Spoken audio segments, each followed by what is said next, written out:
नमो भगवते वासुदेवाय।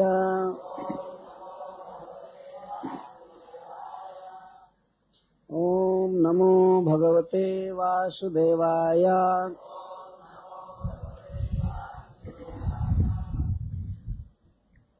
कालेन थोड़ी थोड़ी लीला का वर्णन सुखदेव गोस्वामी कर रहे हैं, एक नमूना देने के लिए, क्योंकि महाराज परीक्षित के पास भी समय नहीं है और लीलाएं तो अपार हैं।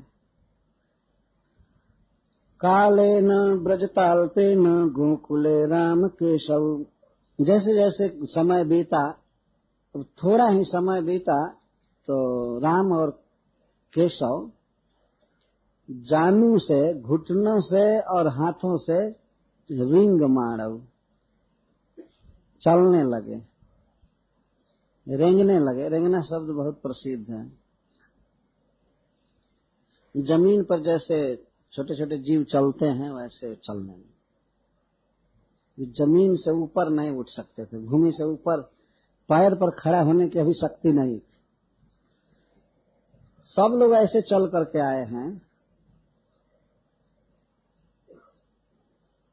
हरिश्वरी जी ने लिखा है कि भगवान लोक का अनुकरण कर रहे हैं। भगवान ने देखा, भावे कहते हैं, भगवान ने देखा कि जब तक मैं लोक का अनुकरण नहीं करूंगा, अनुसरण नहीं करूंगा, तब तक लोग मेरा अनुसरण नहीं करेंगे। शायद यही सोच करके मनुष्यों की लीला कर रहे हैं कि जब मैं उनकी क्रियाओं का अनुसरण करूंगा, अनुकरण करूंगा, तभी लोग मेरे पीछे, मैं जो कर रहा हूं वो करेंगे, चाहे सोचेंगे, मुझ पर ध्यान देंगे। तो इसलिए वे सब लीलाएं कर रहे हैं। और जैसा महाराज परीक्षित ने भी कहा था, तज्जाति मनुरुंधत, मनुष्य जाति को आत्मसात करने के लिए, उन्हें अपनी लीला में सम्मिलित करने के लिए भगवान ये सब लीलाएं कर रहे हैं। बड़ा ही भयावह शब्द दे रहे हैं सुखदेव गोस्वामी, ब्रजता कालेन। काल चलता ही रहता है, इसीलिए काल की उपमा चक्र से दी गई है। जैसे किसी गाड़ी का, ट्रक का, कार का चक्का चलता ही रहता है, पार्किंग के अलावा चक्र, इसीलिए उसको कहते हैं जो भ्रमित होता रहे उसको चक्र कहते हैं। चक्र तो काल चलता ही रहता है, चलता ही रहता है। चलते चलते जैसे जैसे काल बीता तो थोड़े ही काल में कृष्ण और बलराम बकैया चलने लगे, चलने की शक्ति आ गई। बड़ा ही सुंदर शब्द है एक प्रकार से। क्या भगवान को भी काल ने शक्ति दिया? मनुष्यों के जो बच्चे होते हैं तो समय बीता, धीरे धीरे बल बढ़ता है, तो क्या भगवान में भी बल की वृद्धि धीरे धीरे हो रही है? हाँ, ये सत्य है। योग माया के द्वारा भगवान विवश है। ऐसा नहीं है कि वे नकल कर रहे थे नहीं चलने का। जैसे पहले लेटे रहते थे वैसे लेटे रहते थे।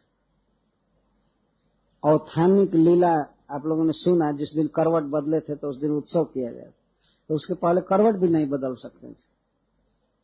तो कुछ दिन तक करवट तो बदल लेते थे, परंतु चल नहीं सकते थे। घुटने से भी, हाथ से भी नहीं चल सकते।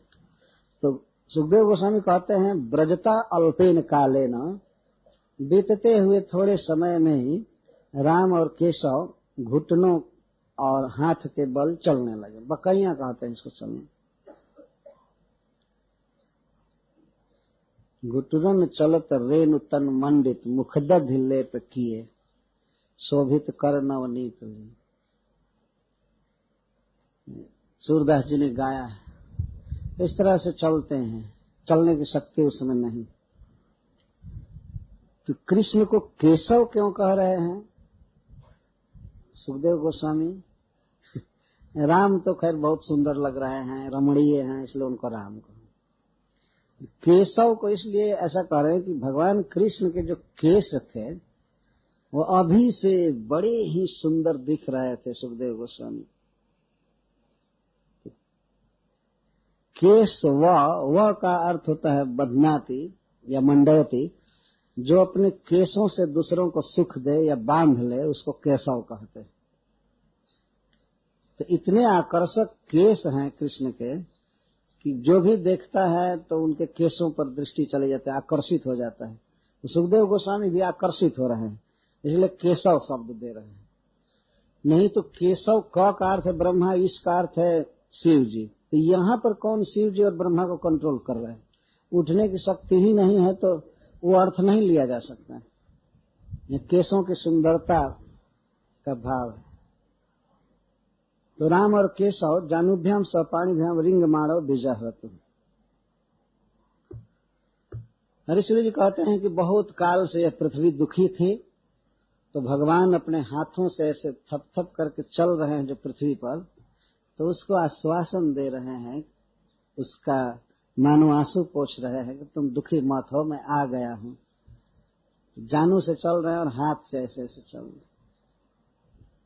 आश्वासन दे रहे हैं, पृथ्वी को सुखी कर रहे हैं। और बीजहृतु जानू से और पानी से, हाथ से चलने में कृष्ण और बलराम को बड़ा सुख मिल रहा है, इसलिए विहार करने लगे, ऐसा कह रहे हैं। ऐसा नहीं कि कष्ट से कहीं चल रहे थे, बहुत आनंद उत्पन्न हो रहा था, विहार कर रहे थे। तावंघ्रिजुग्ममनुकृष्य सरीसृपन्तौ घोष प्रघोष रुचिरं ब्रज कर्दमेषु। तो दोनों भाई अपने अपने जुगल पैर को खींचते थे, घसीटते थे। अंघ्रि जुग्मम अनुकृष्य माणव, खींचते हुए चलते थे। और कैसे चरण थे? घोष प्रघोष रुचिरम, उनके चरण घोष प्रघोष से रुचिर थे। घोष कहते हैं बाजों को, जो शरीर में गहने लगाए हैं कृष्ण बलराम, तो उससे बड़ा सुंदर सुंदर नाद निकल रहा है, ध्वनि निकल रही है। तो मुख्य रूप से हाथ में कुछ कंकड़ है, उसकी आवाज आती है, और कमर में करधनी है, छोटी छोटी घंटियां हैं, और पैर में नूपुर। तो वे चलते हैं तो ये बहुत बजते हैं। तो घोष प्रघोष रुचिरम, इन आभूषणों के प्रघोष से, बहुत सुंदर घोष से दोनों चरण बड़े सुंदर लगते हैं उनको। और वास्तव में वो जो बकैया चल रहे हैं, तो चलते हैं तो ज्यादा अपने चरण के और करधनी के, हाथ के आभूषणों की ध्वनि सुनने के लिए वो उसको सुनना चाहते हैं बार बार, इसलिए वे बार बार चलते हैं, रेंगते रहते हैं कि आवाज हो। तो ये नहीं जानते कहाँ की आवाज हो रही है। चरण के नूपुर की ध्वनि, करधनी की ध्वनि और कंकड़ की ध्वनि को, और गले में भी कुछ ऐसी घंटी जैसी लटकाई रहती है, तो वे नहीं जानते कि कहाँ से सुंदर आवाज आ रही है, लेकिन चलने पर ही आवाज होती है, इतना जान गए हैं, तो इसलिए चलते हैं। तन्नाद हृष्ट मन सब, आगे लिखा गया है, तन्नाद हृष्ट मन। तन्नाद मतलब शरीर में लगे हुए घंटियों आभूषणों के नाद से हृष्ट मन सब, बड़े खुश होते हैं, बड़े आनंदित होते हैं, और इसलिए चलते हैं। तो कहीं दोनों भाई चले और फिर अगर बैठ गए तो ध्वनि नहीं होती है, तो फिर चलते हैं उसी को सुनने के लिए। इस तरह चलते रहते। कहाँ चलते हैं? ब्रज कर्दमेषु, ब्रज के कर्दम में चलते हैं। इतना दूध होता है ब्रजमंडल में कि दूध से धरती भींजी रहती है, भूमि सिक्त रहती है, कीचड़ हो जाती है। और कहीं कहीं बछड़े बंधे रहते हैं, तो बछड़ों के मूत्र से भूमि गीली रहती। ब्रज कर्द में, अथवा जानबूझ करके कीचड़ में ही चलते हैं। इसके दो भाव हैं, या तो ब्रज की भूमि जहां वो रहते हैं वहां इतना दूध दही गिरता रहता है कि कीचड़ मचा रहता है, कितना संभाल कर रखा है। गौएं जो होती है उनके थन से दूध झरता ही रहता है ब्रज में अपने आप है। और गोवत्सों के अर्थ कीचड़ पंख बना रहता है, तो उसमें चलते हैं, रेंगते हैं। ब्रजकर्दमेश बहुत सुंदर वर्णन कर रहे हैं सुखदेव गोस्वामी। ब्रज के कीचड़ में भगवान चल रहे हैं, क्योंकि खड़ा होकर के तो चलने की शक्ति है नहीं, कीचड़ बचा करके चले, किसी ईंट पर पैर दे करके चले या पत्थर पर निकल जाए। चलना है तो पूरे शरीर को घसीट करके चलना है। क्यों चलते हैं? चलने में मुख्य उद्देश्य है अपने आभूषणों के ध्वनि को झंझन झंझन सुनना, वो आवाज घोष प्रघोष रुचिरम, इसको सुनते रहो। सरीसृपंतव, पहले रिंग माणव का है और अब इसको सरीसृपंतव कहते हैं, सरकते चलते। यहाँ सरीसृपंतव से तात्पर्य है कि प्रारंभ में केवल घुटना और हाथ के बल से नहीं चल सकते थे, कहीं कहीं पूरा पेट भी घसीटना पड़ता था शुरू में। धीरे धीरे धीरे धीरे तब शरीर उठने लगा तो केवल जानुभ्याम पाणिभ्याम चलने लगे। यह शरीर पूरा लेटा है ब्रज करदम में, पर चलते हैं किस चीज से? हाथ से और घुटने से। पर शरीर कहीं कहीं कीचड़ में फंस जाता है, उससे निकलना चाहते हैं। शरीर में गोबर लगा है, कीच लगी है, और इससे भी और अधिक सुंदर लग रहा है। सुंदरे किम असुंदरम, सुंदर व्यक्ति को कुछ भी पहना दिया जाए फिर भी वो सुंदर लगता है, कुछ भी असुंदर नहीं। तो तन्नाद हृष्ट मनुष्य अनुसृत्य लोकम, इसी शब्द पर हरिश्वर जी ने कहा अनुसृत्य लोकम, किसी लोक का अनुसरण करते हैं, खास करके ब्रज गोपियों का। अभी कभी कभी भ्रम हो जाता है कृष्ण बलराम को किसी गोपी को देखकर, ब्रज सीमंतनी को देखकर कि ये मेरी माँ है। माँ शब्द नहीं जानते हैं वे, माँ शब्द का पता नहीं है, लेकिन इतना पता है कि इसकी गोद में मैं रहता हूँ, चाहे जो भी भाव हो। माँ या पिता ये सब शब्द वो नहीं जानते थे, लेकिन ये समझते थे कि जिसका दूध पीता हूँ, जिसके गोद में रहता हूँ वही है। तो पीछे पीछे झटपट झटपट जाने लगते थे बकैया चलते हुए, बहुत जल्दी जल्दी। लेकिन बाद में देखते थे वो नहीं है, तो भयभीत हो करके, डर करके कि ये अनजान व्यक्ति है, वो फिर लौटते थे, भागते थे जल्दी जल्दी, माता यशोदा और रोहिणी की तरफ जल्दी जल्दी भागते। मुग्ध प्रभीतवत, प्रभीत मुग्ध का अर्थ अज्ञ और प्रभीत का अर्थ बहुत अधिक डरे हुए कि अनजान व्यक्ति है, हमारे ज्ञान से बाहर की स्त्री है। तो प्रभीतवत डर करके भागते थे। उपयंती, और कहाँ आते थे? माता के निकट आ जाते थे भागकर।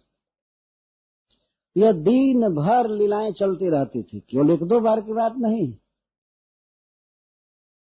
हरिश्वरी जी इस पर उत्प्रेक्षा करते हैं, भगवान अपने चरण के आभूषण को सुनकर खुश हो रहे हैं, आनंदित हो रहे हैं। तो इस पर वे कहते हैं कि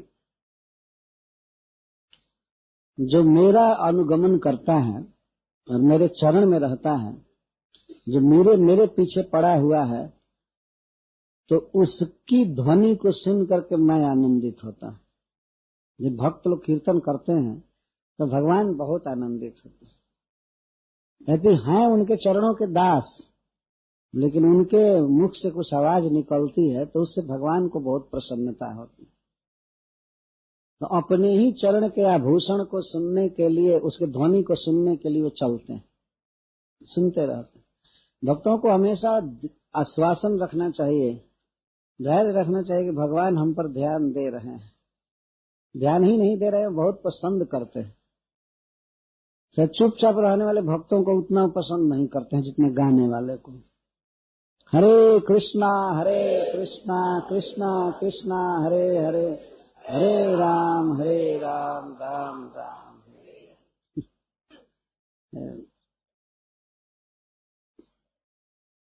मन्नाद हृष्ट मनसा सततम भवंती, मतपाद भाज यह घोष जुषस ततो हम, तन्नाद हृष्ट सुमना न कथम भवामी, त्यासी तथा स्वपद भाग उदिताभिमान। भगवान ने विचार किया कि मन्नाद हृष्ट मनसा, मेरे नाद से जिनका चित्त प्रसन्न होता है। मैंने भी कुछ नाद किया है, भगवत गीता कहा है या भागवत में जहां तहां बोला है। तो हमारे नाद को, हमारे गीत को सुन करके जिनका मन प्रसन्न होता है और जो मेरे चरण में रहते हैं, दास हैं, तो उनके घोष को सुन करके मैं क्यों नहीं प्रसन्न होऊंगा। जो हमारी बात को सुनकर प्रसन्न होते हैं तो वे कुछ बात करेंगे तो वो मैं क्यों नहीं सुनूंगा। शायद यही दिखाने के लिए भगवान अपने चरण के नूपुर के ध्वनि को इतना आनंद से सुन रहे हैं और दिन भर सुनते रहते थे। चलते थे कि अभी भी आवाज करे और सुन लो। अच्छा, वो अर्थ जो मैं कहा कि लोक का अनुसरण करते हैं। चेल लोकम अनुसृत्या हम संचरामी है लीलया तदैव लोको मामेष्यत इति आत्मद्गुण गौरव।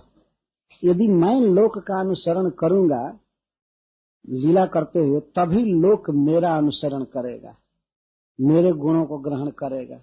जब मैं लोक के गुण को अपनाऊंगा तो लोक मेरा गुण पकड़ेगा, मेरा अनुसरण करेगा। भगवान बहुत चतुराई से सोचकर लीला सब कर रहे हैं। बहुत अच्छा है, हरीश्वरी जी कहते हैं। इस तरह भगवान न करें तो उनको कौन पूछेगा। ये स्वाभाविक है। इसको आज की भाषा में साइकोलॉजिकल विचार कह सकते हैं कि भगवान मन में सोच रहे हैं कि क्या करूं कि लोग मेरे पीछे पड़े। भगवान ने सोचा कि लोग के पीछे पड़ूं मैं। तो वे भगवान जिनके पीछे ब्रह्मा जी हैं, शिव जी हैं, सारा वेद सरस्वती सब गुण गाते हैं, शेषनाग वगैरह, और वे किसी व्यक्ति के पीछे दौड़ते हैं, अनुसरण करते हैं। आज भी बच्चों को देखा जाता है ऐसे करते हैं, किसी व्यक्ति को देख करके और वे उसके पीछे चलते हैं। तो कृष्ण बलराम इस तरह से चल रहे हैं, तो लोक का अनुसरण करते हैं। नहीं भगवान इंद्रियों से परे रहे, ब्रह्मा शिव आदि के स्वामी बन करके रहे, तो यहाँ उनका अनुसरण कौन करेगा। जब वे लोक का अनुसरण नहीं करेंगे तो कौन करेगा। तो भगवान इसीलिए अनुसरण कर रहे हैं।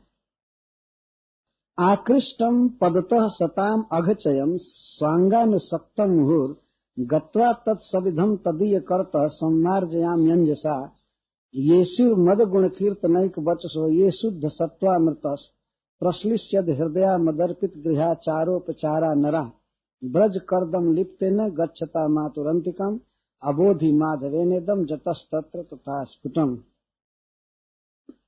भगवान ब्रज के कर्दम में चल रहे हैं, ब्रज के कीचड़ में, तो अपने पैर से वे कीचड़ कुछ लेते जा रहे हैं। पैर में कर्दम लगा है, पंख लगा है, तो लेते जा रहे हैं। तो जाते हैं तो माँ इनके कीचड़ को पोंछ देती है। भगवान यहाँ पर यह कह रहे हैं कि मैं जीवों के, खास करके भक्तों के पाप को ले लेता हूं, लेकिन हमारे पंख को भी भक्त ही साफ करते हैं और मुझे पवित्र कर देते हैं। जो मां जसोदा इनके कीचड़ को धो देती है, साफ कर देती है, और भगवान रोज कीचड़ ले रहे। ये एक भाव हरीश्वरी जी कहते हैं कि ब्रज के कर्दम में भगवान क्यों लेटते हैं।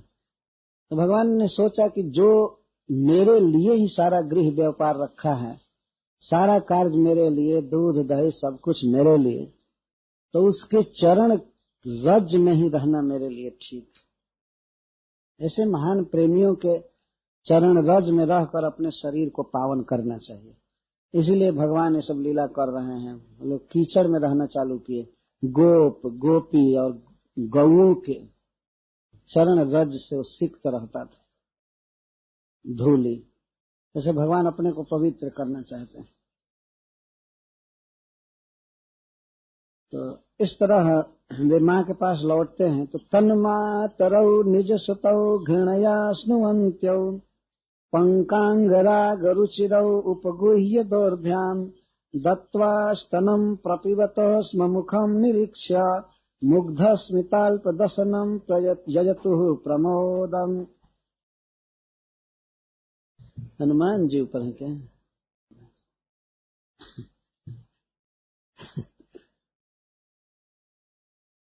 तन मातरौ निज सुतौ। तो जब राम और केशव किसी अनजान व्यक्ति को, अनजान स्त्री के पास से भागते हैं अपने माँ के पास, तो उनके पंकांग राग रुचिरव, पंक रूपी अंगराग मतलब ब्रज के कीचड़ रूपी अंगराग से सुंदर बने हुए शरीर को माताएं उठाकर गोद में ले लेती। वे तनिक हिचकती नहीं है कि इसके शरीर में मिट्टी लगी हुई है, तुरंत उठा लेती। निज सुतौ, यहां ध्यान रखना चाहिए, निज सुतौ का अर्थ है अपने पुत्रों को। निज निज सुतौ नहीं कहा जा रहा है। यह नहीं समझना चाहिए कि सर्वदा रोहिणी बलराम जी को उठाते थे और जसोदा कृष्ण को उठाते थे।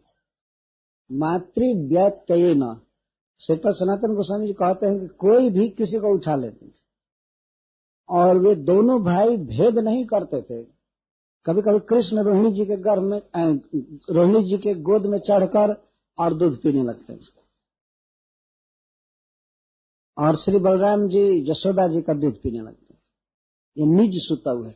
निज सुतौ मतलब अपने पुत्र। तो निज निज शब्द रहता तब उसका अर्थ होता अपने अपने पुत्र। घृणयाश्नुवन्त्यो, वे माताएं कैसी हैं? घृणा से उनके दूध चू रहे। संस्कृत में घृणा का अर्थ होता है स्नेह, ठीक हिंदी से विपरीत।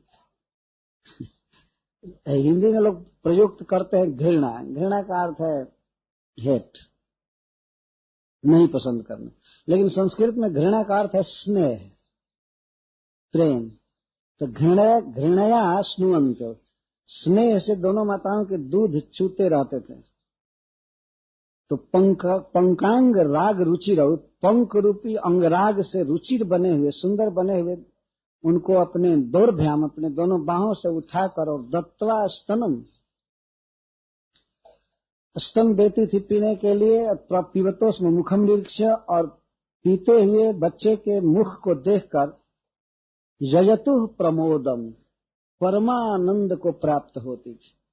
भगवान इस तरह सुख दे रहे। नेमम विरिंचो लभते प्रसादम, माँ जसोदा ने जो सुख पाया वह सुख न ब्रह्मा को दिया भगवान ने, न शिव जी को दिया, न शंकरषण को दिया, और न तो लक्ष्मी जी को दिया। सुखदेव गोस्वामी ने आगे कहा है, आगे चलकर, यजतु प्रमोदम, उनको दूध पिला करके और उनके मुग्ध और मंद मुस्कान से युक्त मुख को देख करके प्रमोदम, प्रकृष्ट मोदम प्राप्त की। तो उस आनंद की तुलना नहीं की जा सकती। कितना आनंद माताओं को मिल रहा था दूध पिलाने पर। मुख कैसा था? मुग्ध था और स्मित से युक्त था। मुग्ध स्मितम, मुग्ध स्मितम, मुग्ध का अर्थ होता है अज्ञ, देश काल का जिसको ज्ञान न हो। या मुग्ध का अर्थ है वो जो अनजान औरत के पास से भाग करके आए थे जल्दी जल्दी, तो कुछ भयभीत से हैं, मुग्ध है। और जब दूध पीने को मिला तो दूध तो दिव्य है, आनंदमय है, तो कृष्ण को सुख मिल रहा है। जब बच्चे को सुख मिलता है तो मुख पर मुस्कान छाती है। तो दूध पी करके कृष्ण आनंद में है और उनको दूध पिला करके माताएं तो प्रमोद में, प्रकृष्ट मोद में। यही इस लीला का लाभ है। वास्तव में माताओं को या अन्य ब्रजवासियों को यह सुख देने के लिए भगवान यह लीला कर रहे हैं, और हम लोगों का सुख है इसको सुनकर और बोल करके प्राप्त करना। तो जो सुख कृष्ण ने यशोदा को दिया उससे कम सुख नहीं मिल सकता है यदि ठीक से इस कथा को कहा जाए, सुना जाए। ये प्रमोद मिलता है, मिलता है सच्चा सुख केवल भगवान तुम्हारे चरणों में, और कहीं सुख नहीं। सच्चा सुख भगवान के भजन में मिलता है।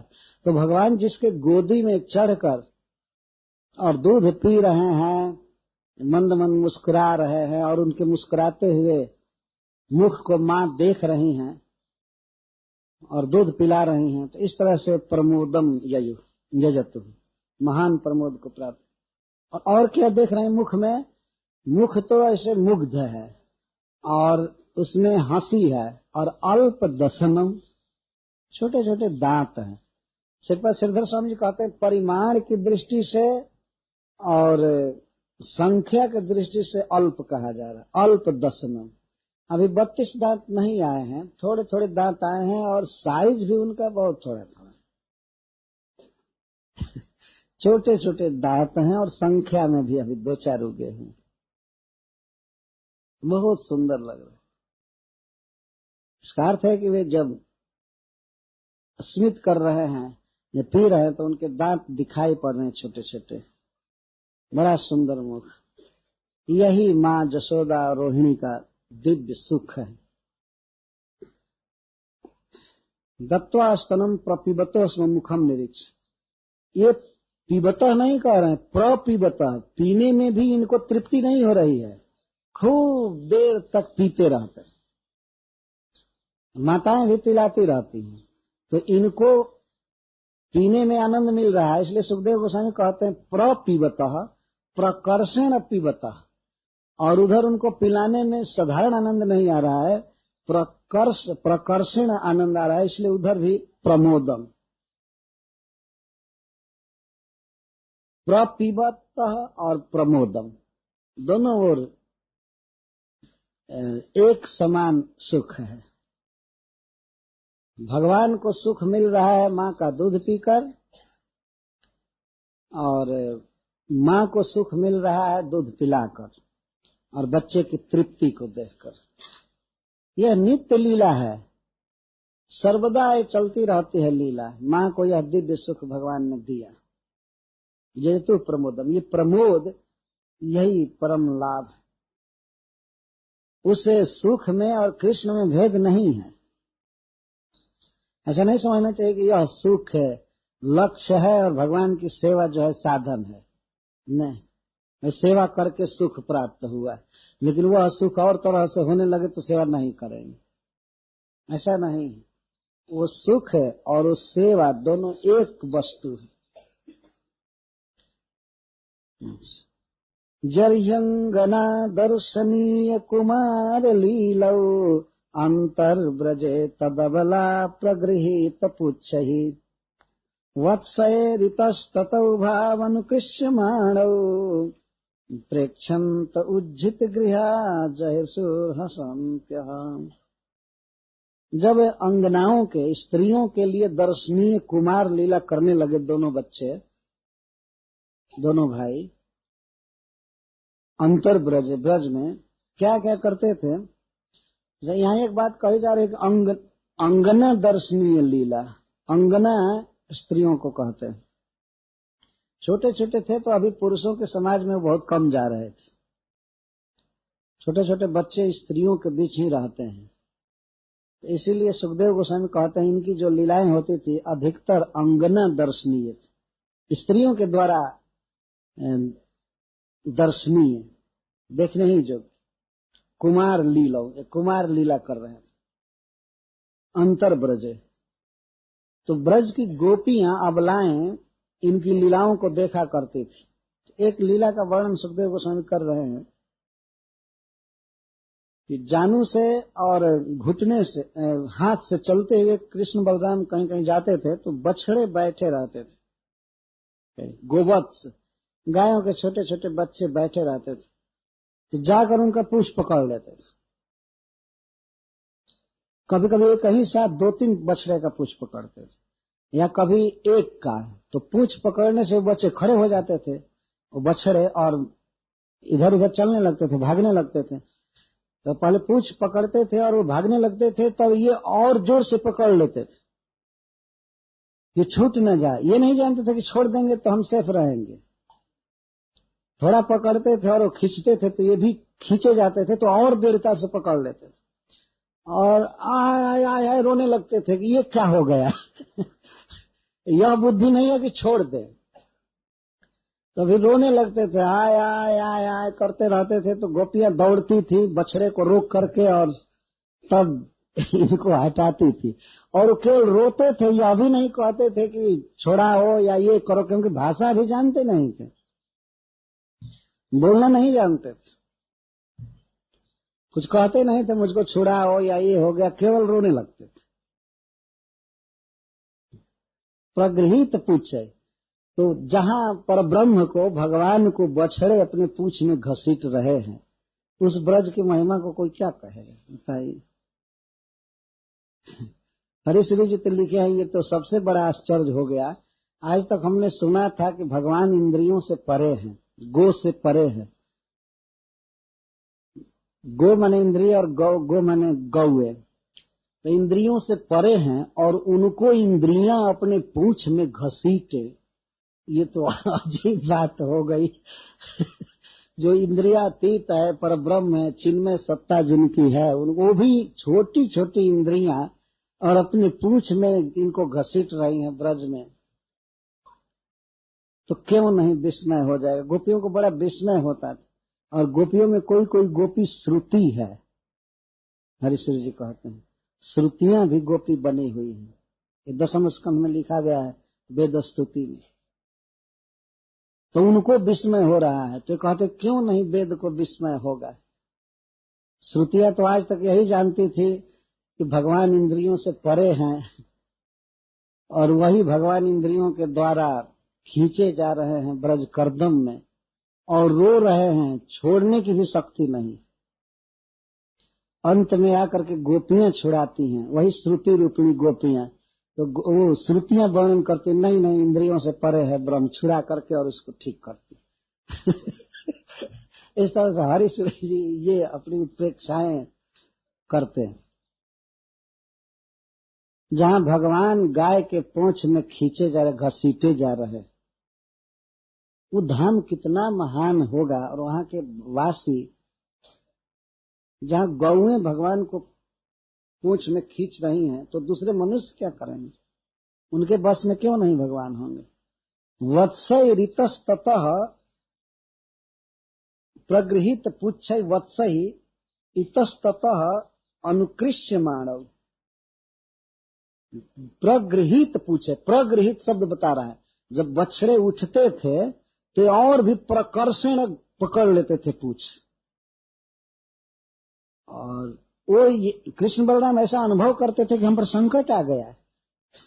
अरे अपने आप बछड़े की पूछ पकड़ रहे हो, भाग रहा है तो छोड़ दो। लेकिन वे सोचे कि अब हम छोड़ेंगे तो कोई और दुख में पड़ जाएंगे, इसलिए पकड़ लिए, तो वे घसीट रहे हैं जहां तहां। यह बात है कि बछड़े जो हैं बहुत कोमल भूमि पर बैठते थे, और गोबर भी ठंडा ठंडा पड़ा रहता था जहां तहां, पानी कीचड़, इसलिए बहुत कोमल जमीन पर घसीटते थे, कंकड़ पत्थर कांट पर नहीं घसीटते थे।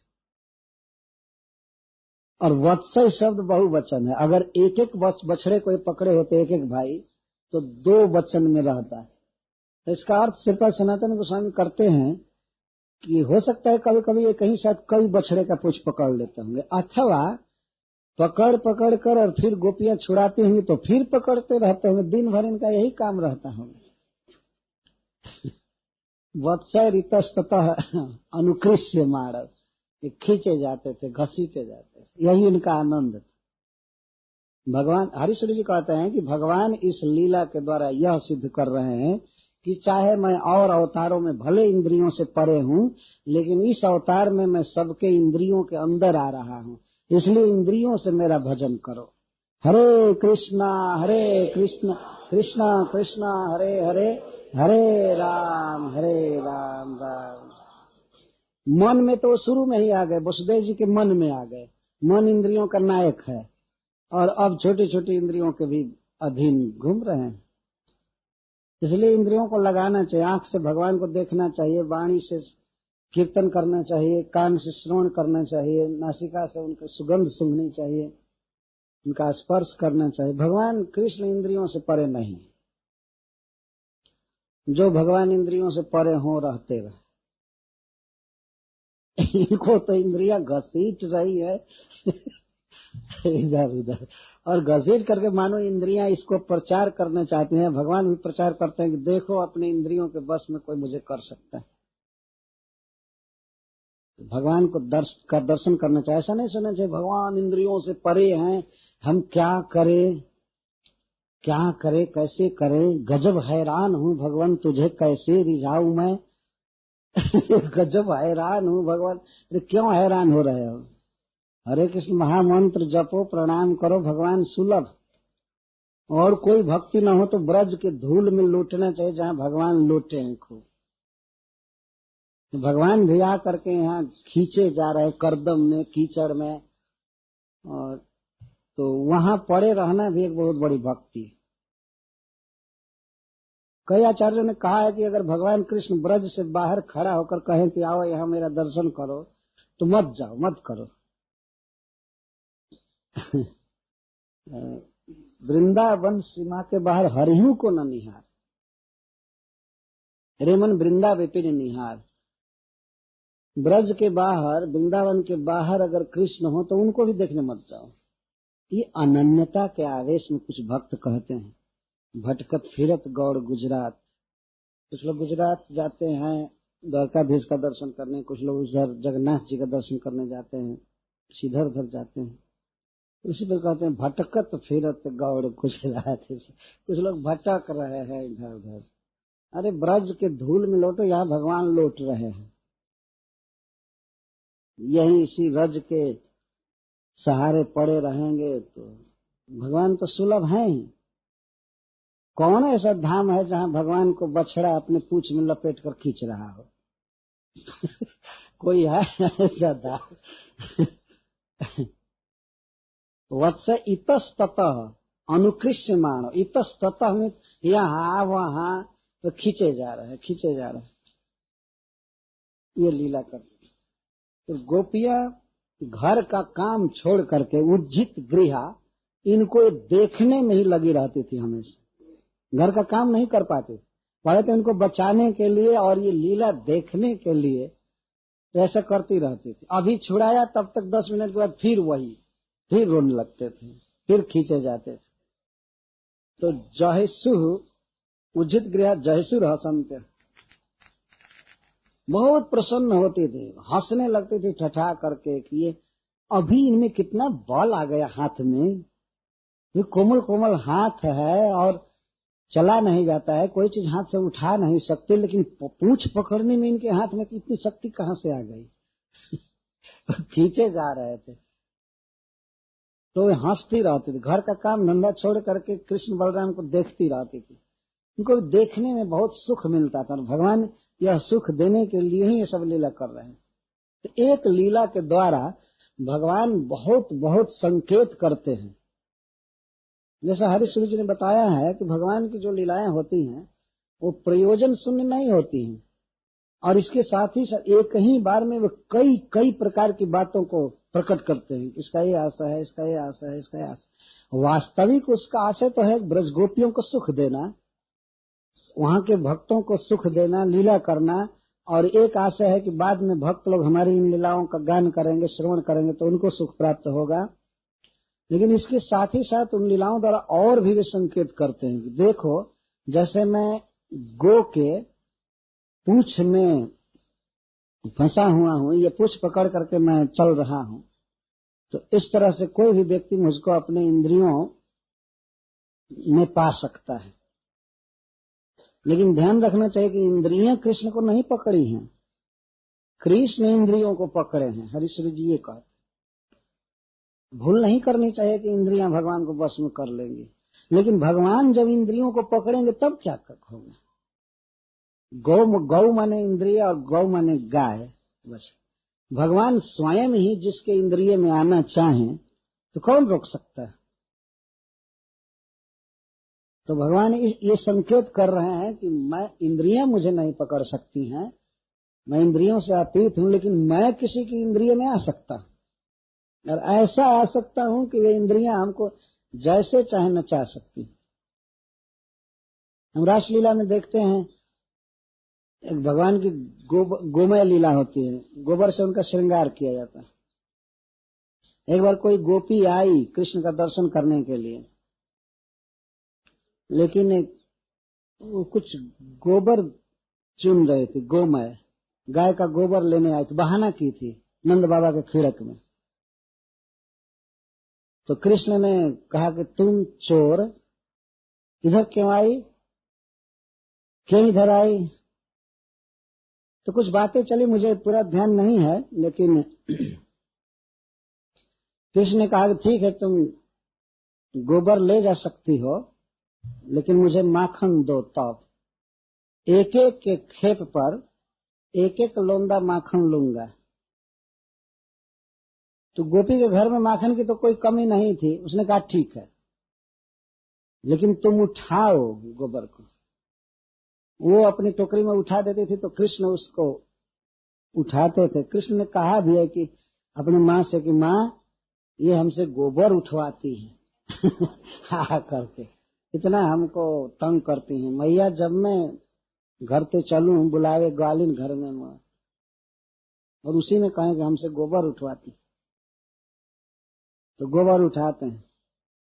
तो गोपी यह गिनने के लिए कि कितना खेप ले गई गोबर, कितनी बार ले गई, हम लोग खेप कहते हैं, छेप शब्द है संस्कृत का, तो खेप कितनी बार ले गई, तो उसके लिए क्या निशान बनाना था। तो गोबर से कृष्ण के देह पर, गाल पर लकीर खींचती थी कि एक बार ले गई।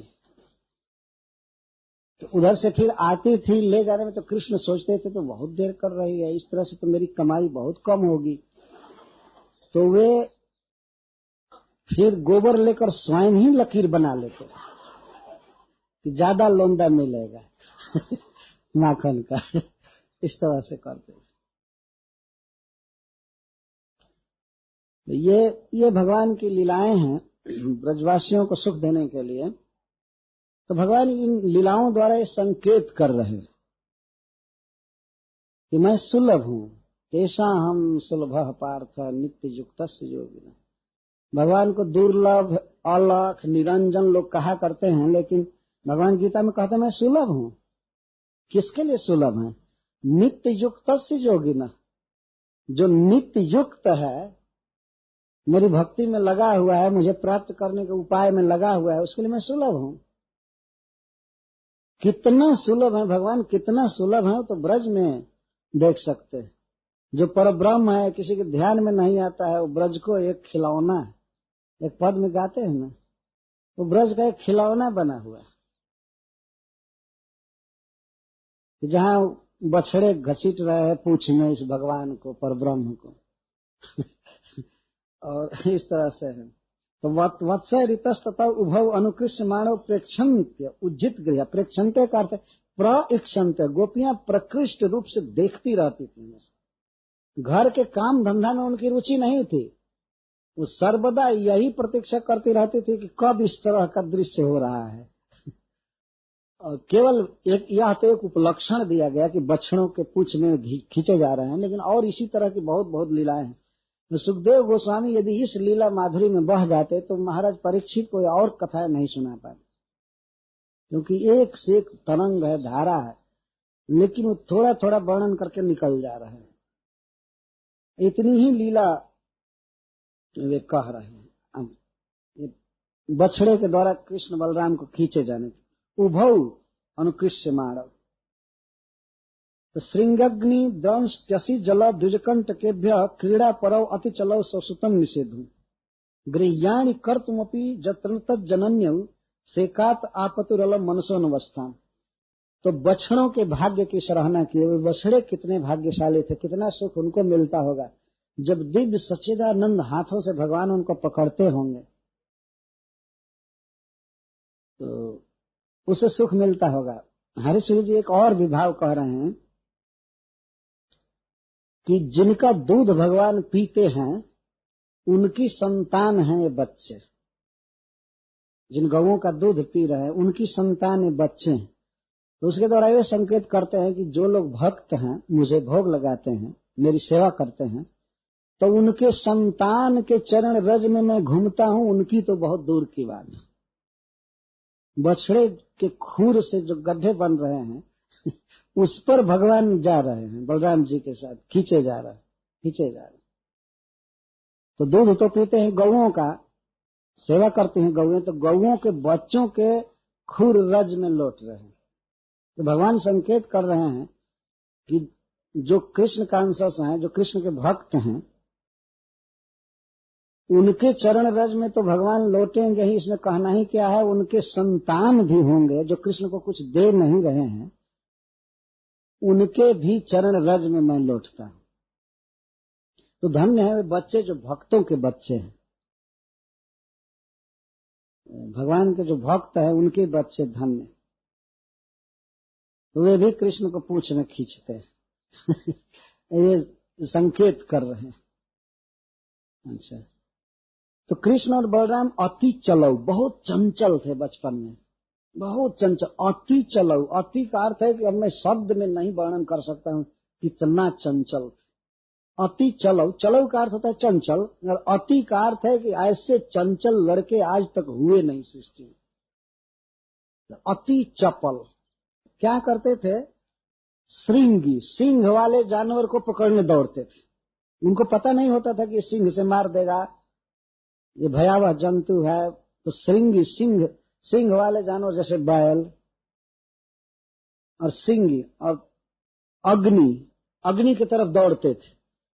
कहीं यज्ञ किया जाता था या भोजन बनाया जाता था तो अग्नि को पकड़ने दौड़ते थे। लाल लाल अंगार और लपट को वो नहीं जानते थे कि जलाने वाली चीज है, इसे दुख होगा, वो दौड़ते थे पकड़ने के लिए।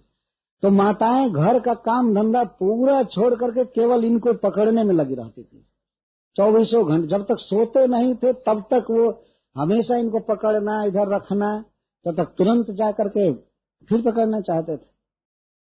आग को पकड़ने दौड़ते थे। और द्रंष्टि का अर्थ है दांत वाले जीव, जैसे कुत्ता, बानर, उनको पकड़ने दौड़ते थे। इनको पता नहीं होता था कि बानर काट देगा या कुत्ता काट देगा। यद्यपि वे सब काटने वाले नहीं थे भगवान को।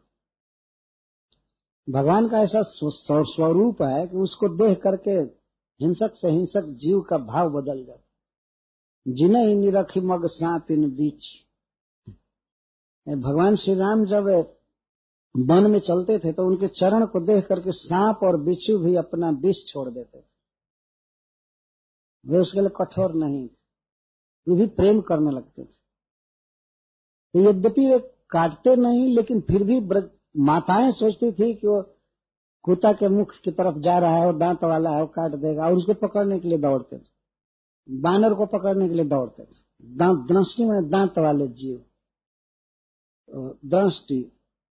असी, कहीं पर तलवार खड्ग रखा रहता था, उसको दोनों भाई उठा लेते थे। कभी कभी जाकर ले लेते थे तलवार, और उनको पता नहीं था कि ये काटने वाला है, अंग में लग जाएगा। वो दौड़ती थी तुरंत बचाने के लिए। असी, कंठ के जल भी कहीं रहता था, जैसे कुंड या सरोवर पास में, कोई पुष्करणी ब्रज के भीतर, तो उसमें चलना चाहते थे। बकैया चलते हुए ही, या अभी तो पैर से चल करके भी अभी पैर से नहीं चल रहे, थोड़ा थोड़ा चलने लगे होंगे, क्योंकि आगे वर्णन करेंगे सुखदेव गोस्वामी। तो तलवार उठा लेते थे, चल रहे होंगे, खड़ा हो रहे होंगे तभी। अथवा बकैया चलकर हाथ से तलवार पकड़ना चाहते हैं तो हाथ तो कट जाएगा, उसको पकड़ना चाहते थे तो माताएं रोकती थी। कंठ के कहीं कहीं कांटा रखा रहता था, घेरान ब्रज में घेरा किया जाता, उसमें जाते थे। ये पता नहीं रहता था कि इसमें फंस जाएंगे, शरीर में कांटे धस जाएंगे। क्रीड़ा परऊ, हमेशा क्रीड़ा परायण थे, हमेशा क्रीड़ा परायण, एक खेल करना, वो खेल करना। अति चलऊ, तो स्वसुतौ निषेधुम, ऐसे अपने पुत्रों को मना करने के लिए, पकड़ने के लिए, गृह्याणि कर्तुमपि यत्र न तज्जनन्यो सेकात, घर के कार्य करने में समर्थ नहीं हो पाती। भोजन बनाने चली तब तक इन बच्चों को पकड़े कि भोजन बनाए, घर का काम नहीं कर पाती थी। आपतुरलम मनसोनवस्था, मन की अनवस्था को प्राप्त होती थी। यहाँ मन की अनवस्था का अर्थ है परमानंद, परम सुख। ऐसे लौकिक दृष्टि से लगता था कि उनका मन बिल्कुल बेचैन हो गया इन बच्चों के कारण, परेशान कर दिए। लेकिन श्रीधर स्वामी जी यहाँ पर लिखते हैं कि गृह सुखस्य पराकाष्ठाम आपतु, गृह सुख की पराकाष्ठा को प्राप्त करती थी। कि मन बेचैन होता था, लेकिन बेचैन से क्या हो, हमेशा कृष्ण को बचाने के फेर में रहती थी बलराम को, इसीलिए बड़ा सुख मिलता था। तो घर का काम धंधा ये छोड़ ही चुकी थी, हमेशा इनको देखना पड़ता था। अनवस्था मन अनस्थैज, मन चंचल रहता था और हमेशा कहती थी कैसे ऐसी लड़के कैसे हो गए, इतना क्यों चंचल हैं, ये हैं वो हैं।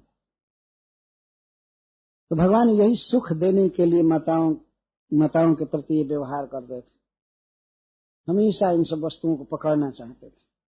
तो जल के पास जाते थे तो उनको डूबने से बचाना, कंटक से बचाना, सिंह वाले दांत वाले जानवर आदि से बचाना, अग्नि से बचाना, इसी में दिन भर लगे रहते थे।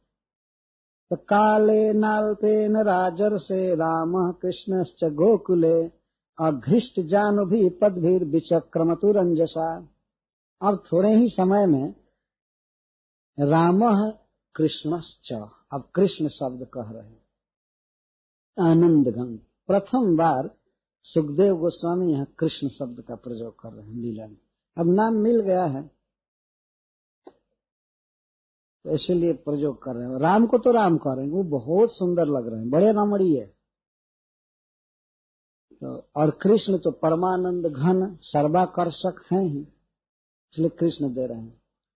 तो रामश्च कृष्णश्च, यहाँ भगवान नहीं कह रहे हैं, रामश्च कृष्णश्च गोकुले अल्पकालेन, हे राजर से बिना जानू घी से चलने लगे।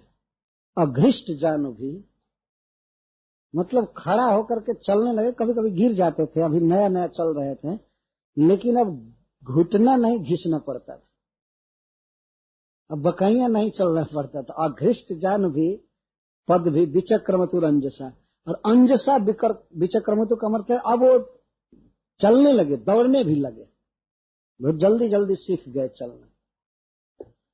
चलने लगे पैर से। तो पैर से जब चलने लगे तब अब उनकी लीला सुनिए। अभी तो घर में बंद रहते थे, बहुत कम दूर तक चलते थे, आदमी घुटने से कितना दूर जाएगा, रेंग करके और बकैया चलकर कितना दूर जाएगा, इसलिए बहुत थोड़े क्षेत्र में रहते थे। और जब पैर से फ्री चलने लगे दोनों भाई, तब उद्यम मचाना चालू किए ब्रज में। और मुख्य उद्यम क्या था? चोरी अभी चालू कर।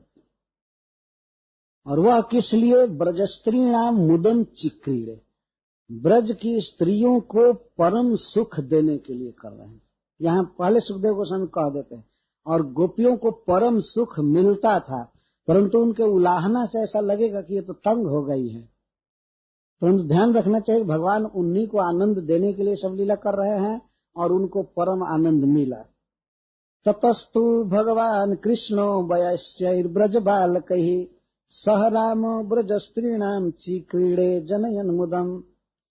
अब तक तो दोनों भाइयों की लीला को समवेत रूप से कह रहे थे, लगभग समान लीला चलती थी, लेकिन कृष्ण अब लीला करने में कुछ आगे बढ़ गए बलराम जी से, खास करके यही चोरी में, इसलिए उनके लिए अलग कह रहे हैं। और भगवान कृष्ण कह रहे हैं। यहाँ भगवान का अर्थ है कि भगवत्ता का सार, ब्रज माधुरी मतलब अपना माधुर्य जो प्रकट किए हैं वो भगवान। भगवान माने ये हुआ अपनी भगवत्ता का सार, भगवत्ता का सार है माधुर्य। माधुर्य भगवत्ता सार ब्रजे कैल परचारता है, तो माधुर्य जो है वही भगवत्ता का सार है। यहाँ भगवान शब्द से उनके ऐश्वर्य का बोध नहीं करना चाहिए, माधुर्य ही भगवत्ता का सार है। तो अपना माधुर्य जब विशेष प्रकट कर रहे हैं, इसलिए सुखदेव गोस्वामी भगवान कह रहे हैं। भगवान कृष्ण सह राम, राम के साथ, और वयस्क ब्रज बालकई, और अपने साथी ब्रज बालकों के साथ, अपने मित्र ब्रज बालकों के साथ बहुत प्रकार की लीला करने लगे। ब्रज स्त्री नाम मुदम जनयन, ब्रज स्त्रियों को सुख देने के लिए, मोद देने के लिए लीला करने लगे। भगवान जो भी लीला करते हैं अपने भक्तों को सुख देने के लिए करते हैं, और ब्रज में तो ब्रजवासिनी स्त्रियों को सुख देने के लिए लीला कर रहे हैं। अभी जो लीला, जिस लीला का वर्णन प्रारंभ हो रहा है, स्पेशली सुखदेव गोस्वामी कहते हैं ब्रजस्त्री नाम मुदम जनयन, ब्रज स्त्रियों को आनंद देने के लिए, आनंद उत्पन्न करने के लिए लीला करने लगे। वयस्से ब्रज बालकई, वयस्य का अर्थ होता है अपनी आयु के समान बच्चों के साथ। तो वे भी आयु में, वेशभूषा में, स्वभाव में, शील में सब कृष्ण जैसे थे, छोटे छोटे। कृष्ण चोरी करने के लिए तो जितने ब्रज के छोटे छोटे बच्चे थे सब मिले, सब कृष्ण को चाहते ही थे, ये भी उनको चाहते थे, क्योंकि चोरी में भी बहुत सहायता की जरूरत है। कृष्ण छोटे छोटे बच्चों को लगाते थे कि तुम उस द्वार पर खड़े रहो, उधर देखो कहाँ है गोपी। तो मुख्य चोरी का उपाय इनका होता था बछड़ों को खोल देना। असमय में, गोदोहन का समय नहीं रहता था, उसी समय बछड़ों को खोल देते थे। जहां तहां कई गोप थे इसलिए एक साथ खोलते थे कि घर की जितनी भी स्त्रियां थी, गोपियां और गोप सब बछड़ों को पकड़ने में, बांधने में लग जाते थे। तब तक घर में जाकर के और खूब खाना चालू।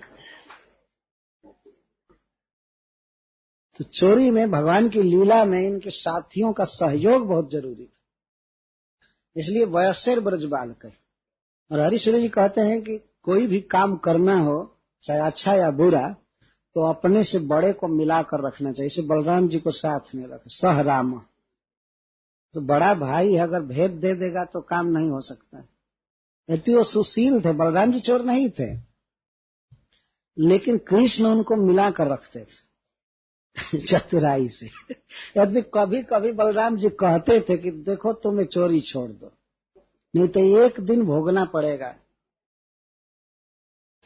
दे माखन की चोरी छोड़ कन्हैया, मैं समझाऊं तो तुमको मैं समझा रहा हूं, ये चोरी छोड़ दो, ये ठीक नहीं। ऐसे माँ जसोदा कह रही है, नहीं तो तुम्हारा विवाह अभी नहीं होगा, अभी बातचीत चल रही है बरसाने में, किसी को पता लग जाएगा कि लड़का चोर है तो फिर वो लोग चोर से विवाह करेंगे ना, इसलिए चोरी छोड़ दो। बलराम जी भी बीच बीच में कहते थे ठीक काम नहीं है, चोरी छोड़ दो। लेकिन कृष्ण किसी न किसी तरह से उनको फुसला लेते थे, है कि नहीं भैया, जानते नहीं, धन किसी तरह से कमाना चाहिए अपना, अपने घर का तो ठीक है लेकिन और का खाना चाहिए। कभी कभी इस तरह की बातें करते थे मजाक। वास्तविक बात ये थी कि पूरा घर ब्रजमंडल में कृष्ण का था, पराया घर होने का प्रश्न ही नहीं था। घर सब अपना घर है, इसमें पराया क्या, चोरी क्या है? चोरी है ही नहीं, चोरी इसको नहीं कहते हैं। खाएं, सब जगह स्वाद मिलता है, खाएं। तो सह राम पाले कह रहे हैं। हरिश्चंद्र जी कहते हैं कि जब कहीं कोई कार्य करना हो या अच्छा बुरा, तो अपने से बड़े को जरूर मिलाकर रखना चाहिए। तो सह राम और अपने साथियों को कोई भेद न देने पावे, सब मिल करके रहें, सफलता पाते हैं। तो भगवान कृष्ण अशेष माधुर्य प्रकटन परह श्री कृष्ण अपने वयस्यों के साथ, साथियों के साथ और अपने भाई बलराम जी के साथ ब्रज स्त्रियों को आनंद देने के लिए बहुत सी क्रीड़ा करने लगी। तो ब्रज की स्त्रियां उनके चापल, कौमार चापलम को देखती थी। कृष्णस्य गोप्यो रुचिरम वीक्ष्य कौमार चापलम।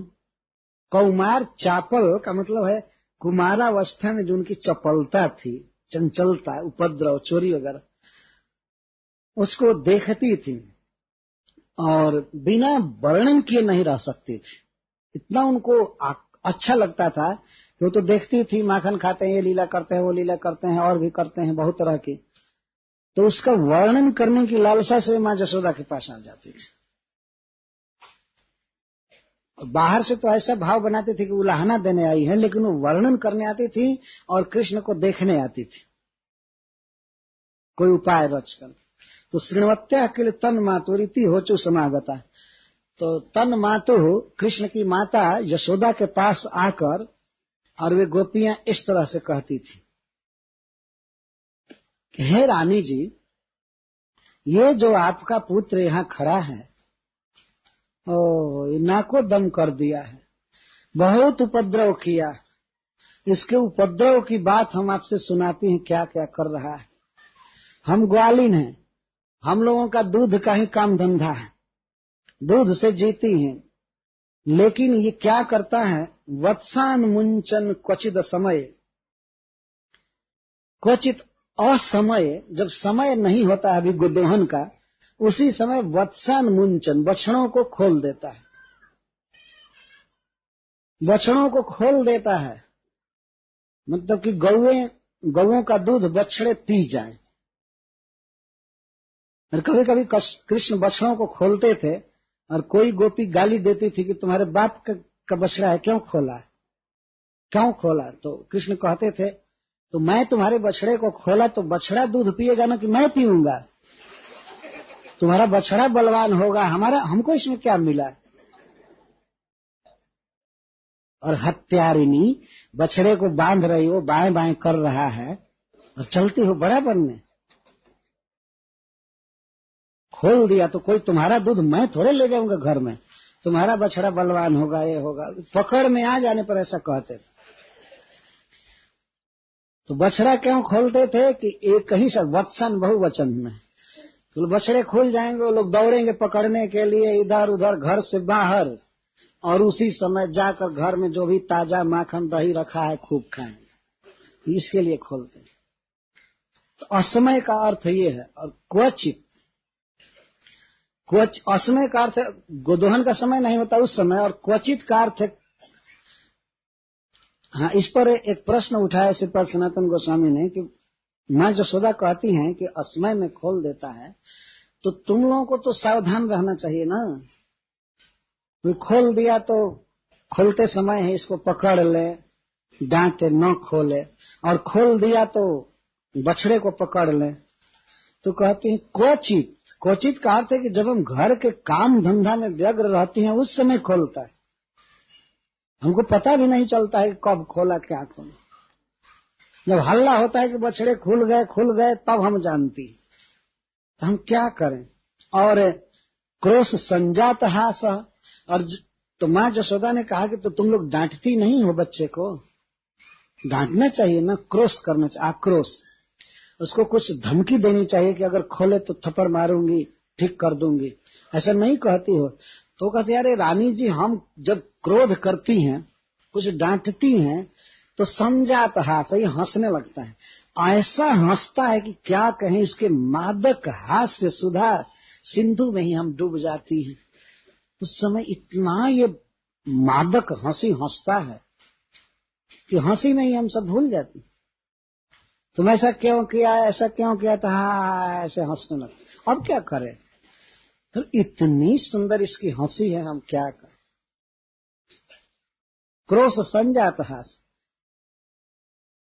हरीश्वरी जी कहते हैं कि भगवान शिक्षा दे रहे हैं कि कोई कितना भी क्रोध करे, स्वयं क्रोधित नहीं होना चाहिए, प्रसन्न रहना चाहिए। तो वो क्रोध में तो नहीं होती है गोपियां, लेकिन बाहर से धमकी देती हैं तो ये हंस रहे हैं। निंदा और स्तुति में भगवान सम है। हंसी आ रही है, बताइए, आक्रोश सुन करके, निंदा सुन करके कि चोर चोर, ये सुन करके किसी को हंसी आएगी? लेकिन भगवान संजात हास, सम्यक जात हास, बहुत सुंदर हंसी इसके चेहरे पर आ जाती है।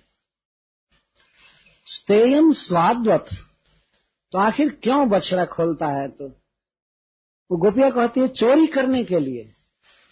चोरी किस चीज की? ये दधी और माखन नवनीत आदि की चोरी करता है। तब माँ जसोदा डांटती है गोपियों, कहती है अरे निर्दय हृदय वाली, जब मेरा पुत्र माखन पसंद करता है, दही पसंद करता है, तो तुम लोग बिना चोरी किए, बिना मांगे दे क्यों नहीं देती हो? दे दोगी तो चोरी नहीं करेगा। तब वो कहती हैं कि ब्रजेश्वरी जी, इसको ऐसी आदत हो गई है, ये केवल चोरी किया हुआ ही खाने में तेज है। स्तेयम स्वादु अति, इसको स्तेयम स्वादु, इसको चोरी में मिला हुआ माखन या दही ही मीठा लगता है। लोग तो कई बार कहते हैं कि लाला खा लो, ये खा लो, तो कहते नहीं, क्या भिखमंगा समझ रही हो? हमारे घर में माखन नहीं है, चलती है, दानी बनती, और ऐसा कहता है देने पर, और चुरा करके खाता है। चोरी किया हुआ ही धन खाना। कृष्ण कहते थे हम ऐसे नहीं खाएंगे, क्या समझती हो, हम भिखमंगा, हम बिना कमाए खाएंगे? नहीं, वो बहुत अच्छी कमाई करके खाओगे। हम भी राजा के लड़के हैं, ऐसे नहीं जहां तहां मांग करके खाते हैं। कभी मत पूछा करो कि खाओगे नहीं, हम ऐसे नहीं हैं।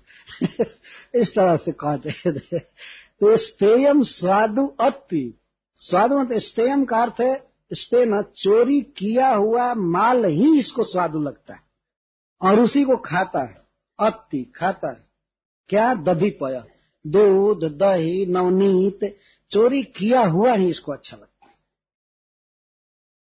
तो माँ यशोदा ने कहा कि जब चोरी की इसको आदत है तो तुम लोग अपने सामान को, माखन दही या दूध को क्यों नहीं ढंग से रखती हो? ऊंचे छीके पर रखा करो, ऐसे जगह रखा करो जहां छोटा बच्चा उसको पकड़ न सके। और कृष्ण वहीं खड़े हैं, माँ यशोदा का कपड़ा पकड़कर पीछे छिपे हैं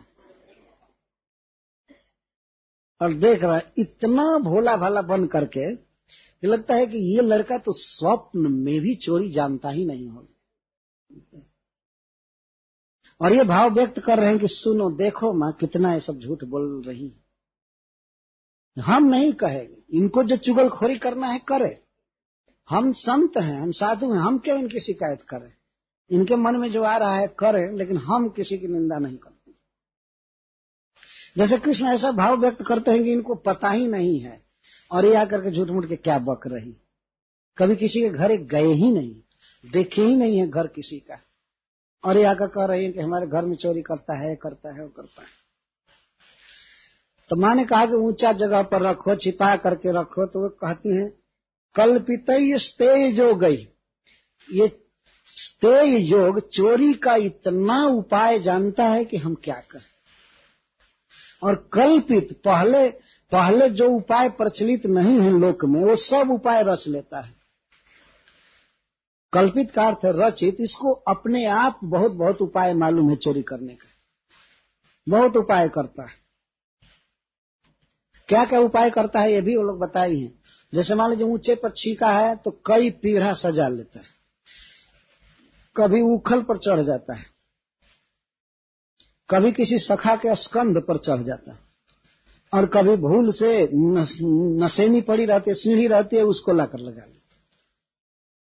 माँ यशोदा ने कहा तो सीढ़ी को ऐसे जगह रखो कि फिर उस पर न चढ़े, लेकिन वो कहे कभी कभी भूल हो जाती है। अच्छा, सब करने के बाद भी इसको जब छीका नहीं पकड़ में मिलता है, वहां तक हाथ नहीं पड़ता है, तब लोहा बंधे हुए लाठी से नीचे से छेद करता है। और इतना छेद करने में रानी जी प्रवीण है कि अपने मुख में धारा रोकता है दूध की। और ये रोकता है, कभी कभी सखाओं को कहता है तुम रोको, और इस तरह से सब बर्तन खाली कर। तो जहां हाथ पहुंचता है तो पहुंचता ही है, नहीं पहुंचता है तो इससे मारकर फोड़ करके खा लेता है। तो जिस समय वो कहते, माँ कहते जिस समय मेरा पुत्र खाता है उसी समय जाकर के बाह क्यों नहीं पकड़ ली। तो कहते रानी जी ऐसा हमको मोहनता छा जाती है, इतनी मोहन शक्ति इसमें है कि हम जड़ बन करके देखती रहती, और खा करके जब भाग जाता है तब हम हल्ला करती हैं कि चोर चोर चोर चोर चोर। और इस तरह से क्या करे, बहुत उपाय जानता है। मरकन भोक्ष्यम। तो माँ यशोदा ने कहा कि ठीक है छोड़ो, जब बच्चा चोरी कहीं माल खाना चाहता है तुम्हारे घर का सामान, तो देखो सखी तुम्हारा जितना खाए वो हमसे ले लिया करो, खाने दो, जब यही इसकी आदत है तो खाने दो। तो कहती ये खाए इसका हमको दुख नहीं है। मरकान भोक्ष्यति, ये बानरों को पहले बांटता है, खाने के पहले बानरों को बांटता है। हरीश्वरी जी कहते हैं कि कोई महान व्यक्ति यदि प्रसंग बस कुसंग से गलत काम करे, लेकिन उसका महान स्वभाव जो होता है वो जाता नहीं। भगवान चोरी करते हैं लेकिन पहले दान करते हैं, पहले दान करके तब खाते हैं, लेकिन बानरों को बांट करके तब खाते थे। तो मरकन भोक्ष्यति, बानर को खिलाता है। और कभी कभी तो बानर भी नहीं खाते हैं तो बर्तन फोड़ता है। कहते मरकान भोक्ष्यम विभजति, बानरों को खिलाते हुए बांटता है। हरीश्वरी जी ने यह भी कहा है कि भगवान ने सोचा कि केवल आदि नहीं होना चाहिए, अकेले नहीं खाना चाहिए। अकेले खाने वाला आदमी पापी माना जाता है, इसलिए बांट कर खाना चाहिए। भले चोरी का ही धन है तो क्या, लेकिन बांट कर खाना चाहिए। तो भगवान ने सोचा, हरे कृष्ण, तो भगवान ने सोचा कि एक गलत काम तो कर ही रहा हूं, चोरी, लेकिन दूसरा क्यों गलती करूं, बिना बांटे क्यों खाऊं। तो बानरों को बांट रहे, माखन दही खूब। तो माँ ने कहा कि ये तो ठीक है, बेचारे भूखे रहते होंगे बानर, अगर उनको बांट देता है तो ठीक करता है। ये कहते नहीं, बानर तो फल आदि खा करके तृप्त रहते हैं, वो भी नहीं पूछते हैं, और जब वे नहीं खाते हैं तो भांड भिन्नति, ये बर्तन फोड़ देता है। पूछिए, यही खड़ा है, बर्तन फोड़ देता है। बानर भी जब नहीं खाते हैं, सचेत न अति, जब बानर नहीं खाते हैं, बानर के ग्रुप को सब बोल रही हैं, तो और सबको खिला लेता है, बानर भी तृप्त हो जाते हैं। तो तृप्त तो फल खा करके रहते हैं, वो माखन आदि वो बहुत कम खाते हैं बानर। हाँ, हरीश्वरी जी ने कहा है कि भगवान बानरों को स्पेशली क्यों खिला रहे हैं। उन्होंने सोचा कि जब सीता का हरण हुआ था तो मैं बानरों को बहुत लड़ाया बिना वेतन के, बेचारे फल फूल खा करके और लड़ते थे, कुछ दिया नहीं, तो सारा वेतन अब दे रहे बानरों को, इस अवतार में वेतन दे रहे, इनको पूरा कर दिया जाए। तो जब कोई नहीं खा पाता है तो भांडम भिन्नति, बर्तन फोड़ देता है। और द्रव्यालाभ है, और किसी किसी घर में जब किसको वस्तु हाथ नहीं लगती है, जब किसी घर में चोरी करने जाता है और सामान उपाय भी किया, पीढ़ा भी जुटाया, उकल भी सब, लेकिन सामान उतारने की कोशिश किया या छेद किया, उसमें कुछ है ही नहीं, अच्छा कुछ नहीं मिल पाया, ऊपर से घड़ा उतारा, मेटा उतारा, कुछ मिला नहीं। नहीं मिलने पर तो इतना साप देता है उस घर को, गाली देता है, कहता है दरिद्रता वसतु निरंतरम अस्मिन गृहे, दरिद्रता बस जाए इस घर में, मेरे लिए कुछ नहीं है इस घर में। और बड़बड़ाता है, कल मैं आऊंगा तो आग लेकर के आऊंगा और फूंक दूंगा इस घर को, जहां मेरे लिए कुछ भी नहीं है, ऐसा। और गाली देता है घर के स्वामी को कि कैसा व्यक्ति है, कैसी स्त्री है कि घर में कुछ नहीं रखी। जिसके द्वारा भगवान ने शिक्षा दे रहे हैं कि जिसके घर में घी दूध दही न हो तो भगवान भी रंज हो जाते हैं, रखना चाहिए।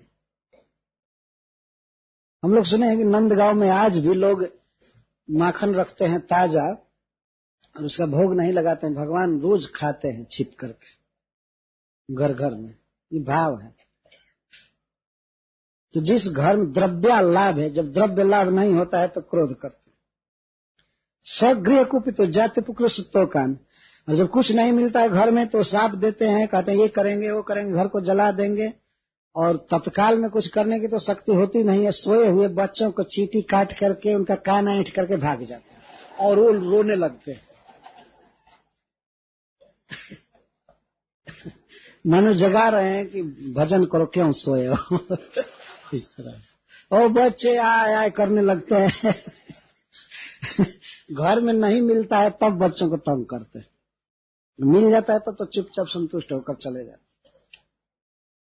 हस्ताग्राह्य रचयति विधि पीठ कोलू खला दे, हस्त से जो अग्राह्य समान होता है तब पीढ़ा, पीढ़ा समझे है ना, पीढ़ा जिसमें छोटे छोटे पैर होते हैं, लकड़ी का ऐसे बना होता, बेंच सजाता है पीढ़ा।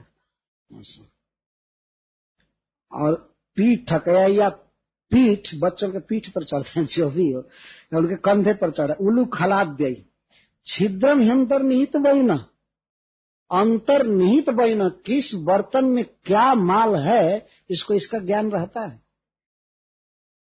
माँ यशोदा ने कहा कि इसको कैसे पता चलेगा कि तुम्हारे बर्तन में क्या रखा है, उसका मुख तो ऊपर रहता है, इसको कैसे पता चलता है कि उसमें अनाज है कि घी है कि तेल है कि दही है, दूध है, क्या है? तो ये कहते हैं वयुना, इसको अंतर्निहित वयुना, अंतर में क्या है इसको सब पता होता है।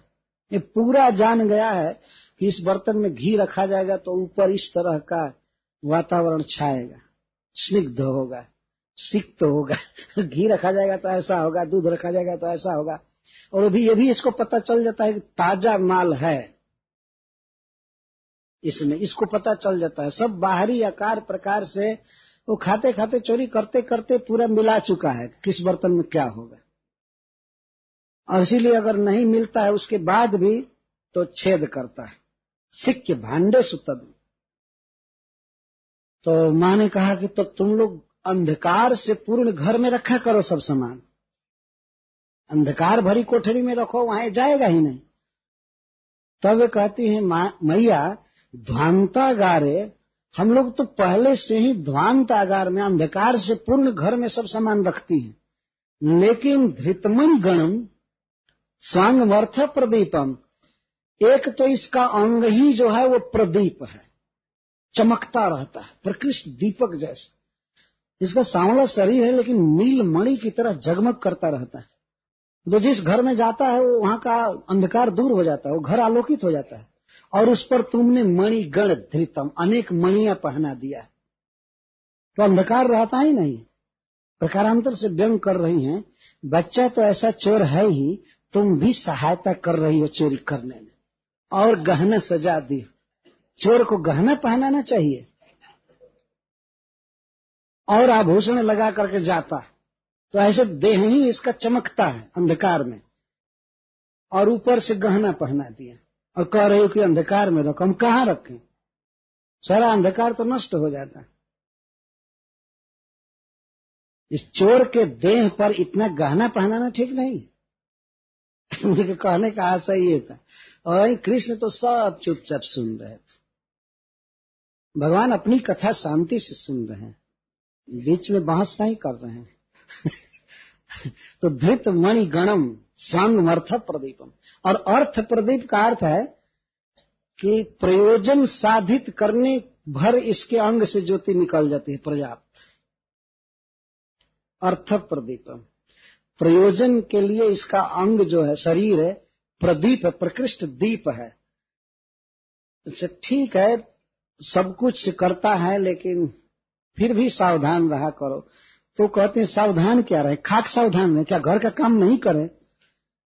ठीक जब हम घर के काम धंधे में व्यग्र होती है उसी समय चांस इसको मिलता है, क्योंकि इसकी सेना है, इसके साथी हैं, सबको लगाए रहता है कि कब गोपियां घर के काम में व्यग्र होती हैं। ये बच्चे जाकर के सूचना देते हैं और बस उसी समय जाकर के सब चोरी करता है। एवं इतना ही नहीं करता है, अभी तो केवल चोरी की बात कही ना, माता जी इतना ही नहीं करता है, धार्ष्टामी उसती, इतनी धृष्टता करता है, इतनी धृष्टता करता है हम क्या कहें। बड़ी बड़ी गोपियों को भी भाभी कहता है, ये इतनी धृष्टता करता है। और कहता है कि हमारी इच्छा है मैं तुम्हारे साथ विवाह करूंगा। अभी विवाह का मतलब नहीं जानता होगा ये बच्चा, लेकिन जहां तहां ये बात कहता रहता है। इसकी धृष्टता देखिए, बहुत धृष्टता करता है। और एक धृष्टता करता है, कभी कभी जब हम लोग इसको पकड़ लेती हैं और कहती हैं रे रे चोर चोर, तो उल्टे कहता है तुम चोर हो, तुम चौर, अहम गृह स्वामी, मेरा घर है, निकल जाओ इस घर से, ऐसा डांटता है। इतनी धृष्टता करता है, मेरा घर है, मैं घर का मालिक हूं, तुम जाओ। चोर कहती अभी निकलवा दूंगा घर से, जानती हो मैं कितना अपने पिताजी का प्रिय लड़का हूं, अभी जाकर नंद बाबा से कह दूंगा तो बस तुमको निकाल देंगे। और तुम कुछ भी जाकर के कहो, हमारे पिताजी इतने विश्वास करते हैं हम पर कि वो तो कुछ भी नहीं कहेंगे। हाँ माँ कुछ है, डांटती है, लेकिन उसको भी मैं ठीक कर लूंगा, जाओ कहो। कह कर क्या करोगी। तो ये धार्ष्टानी उसती और कुरुते मेहना देनी वास्तव। और वास्तव जब हम किसी देवता की पूजा करने के लिए कोई स्थान लिपति पोतती हैं, लेपन करके पोत करके जब चिकना करती हैं तो वहां पर बिलार और किसी जीव का मल लाकर डाल देता है। कहीं किसी चीज से, फरसा से, चाहे जैसे तैसे उठा करके कृष्ण डाल देते। मेहना देनी, मेहन का अर्थ है शौच कर देना, पेशाब कर देना, लेकिन ध्यान रखना चाहिए कि भगवान के दिव्य शरीर में ये सब चीज नहीं है। रुक्मिणी जी ने कहा है कि भगवान के देह में मल नहीं है, मूत्र नहीं है, दाढ़ी मूछ केस इस प्रकार के नहीं, ये कुछ खराबी नहीं है। सच्चिदानंद घन एक चीज है, आत्म तत्व। इसलिए हम मेहनादिनी का अर्थ यह नहीं होगा कि वे पेशाब कर देते हैं या शौच कर देते हैं गोपियों के लिपे पुते स्थान पर, या ऐसा गोपियों को देखने में लगता होगा तो भगवान की माया में सृष्टि है ऐसा कर देते होंगे, लेकिन वास्तव में वे शरीर से पेशाब नहीं करते। देवता लोग भी पेशाब नहीं करते, देवता लोग शौच नहीं करते हैं, पेशाब नहीं करते। इसी संसार में वृक्ष देखिए खाते हैं पीते हैं, लेकिन ये तो कभी भी लैट्रिन नहीं जाते हैं। वृक्ष न पेशाब करते हैं न, और खाते रोज हैं। ये तो 24 घंटे खाते रहते हैं जमीन से। पादप कहते हैं, ये पैर से पीते हैं, पीते रहते। तो भगवान भी दिव्य अंग वाले हैं, तो वे तो ये सब करते नहीं हैं। कहने का आशय यह है कि किसी जीव का, जैसे एक टीकाकार ने लिखा है कि बिल्ली का सूखा मल लाकर डाल देते। जो देवता के बैठने का स्थान बनाई है वहां कुछ हड्डी ला करके डाल, आदि में मेहनती में हड्डी लाकर डाल दी। इतनी धृष्टता करता है, हम क्या करें। और स्तेयो पाए विरचित कृति सुप्रतीक को अस्ताद, एक बार तो इतना व्यस्त होता है कि इतने उपाय रचने में व्यस्त होता है। माता जी आप हमारे घर में होती और हमारे साथ कोने में छिप करके देखती कि चोरी के उपाय रचने में कितना व्यस्त होता है। लगता है बहुत बड़ा मिस्त्री है, बहुत उपाय जानता है, जो साइंटिस्ट हो जाता है उपाय रचने में। और यहाँ पर, यहाँ ऐसे खड़ा है सुप्रतीक, यहाँ तो लगता ही नहीं है कि इसमें जान है कुछ, तो मूर्ति जैसा खड़ा है, सुप्रतीक है आज। और वास्तव में कृष्ण कुछ भी नहीं बोल रहे थे। और अब जैसे जैसे गोपियां कह रही थी वैसे वैसे इनके चेहरे पर भय आ रहा था। अब तो आज तो लगता है कि माता मारेगी मुझे। तो जब माता सुनती थी गोपियों की बात तो कृष्ण की तरफ देखती थी, और गोपियां भी देखती थी कि अब चेहरे पर कुछ भय आने लगा है, तो और उनको अच्छा लगता था। वो जानती थी कि माँ तो मारेगी नहीं, ऐसा नहीं चाहती थी कि माँ इसको पीटे छड़ी से या थप्पड़ से। तो माँ देखने लगी कृष्ण को, देख ली कि ओह इसका मुख जो है भयभीत हो रहा है। लेकिन भयभीत मुख पर भी बहुत सुंदर श्री थी। सभय नयन श्री मुखालोकनी भी, गोपियां जो उलाहना दे रही थी तो कृष्ण को हमेशा देखती रहती थी, तो सभय नयन आंख में भय आ गया था और इसके कारण मुख बड़ा सुंदर लग रहा था। तो माँ जब देखी प्रहसित मुखी, तो माँ इसको देख करके हंसने लगी, खुश हो गई, क्रोधित नहीं हुई। देखिए उलाहना देने के बाद बच्चे पर क्रोधित नहीं हुई। उसने सोचा कि मेरा पुत्र, यदि मैं डांट देती हूं तो इसके हृदय में दुख लगेगा, स्वास्थ्य बिगड़ जाएगा इसका, इसलिए इसको डांटना ठीक नहीं है। आखिर खाने की ही तो चोरी किया है ना, कोई और तो चोरी किया नहीं है। खाना चाहता है, जो अच्छा लगता है खा रहा है। अगर दूसरे के घर का ही सामान अच्छा लग रहा है फिर भी इसको डांटना ठीक नहीं है। तो वो लोग व्याख्यातार था, उसके साथ वो लोग सारा कृष्ण कथा कही, सारा दोष वर्णन की, लेकिन माँ ने उपालब्धु न इच्छा, इच्छा तक नहीं किया कृष्ण को डांटने का, डांटी नहीं। केवल इतना ही कहा, जो कह रहे हैं ऐसा करते हो क्या, ये जो गोपियां कह रही हैं ऐसा करते हो। वो तो चुप मुंह लटकाए थे, वो प्रतिकार नहीं कर सके। और तो समझ गए कि बिल्कुल प्रमाण है और पीटेगी, तो इतना भयभीत नेत्र से हो गए। तो माँ ने कहा अरे बेटा कोई बात नहीं, उठा करके गोद में रख लिया। और तब कृष्ण गोपियों को कहते हैं आओ करो करो तुम। तो हरीश्वरी जी कहते हैं कि जब कोई गलत काम करना हो जानबूझ करके, तो अपना जो प्रधान व्यक्ति हो उसको मिला लेना चाहिए, तब निर्भय काम होता है। लाख उलाहना दी लेकिन माँ मिली हुई है, अब क्या हो। तो ये जीत गए कृष्ण। माँ उल्टे खुश हो गए, दूध पिलाने लगी।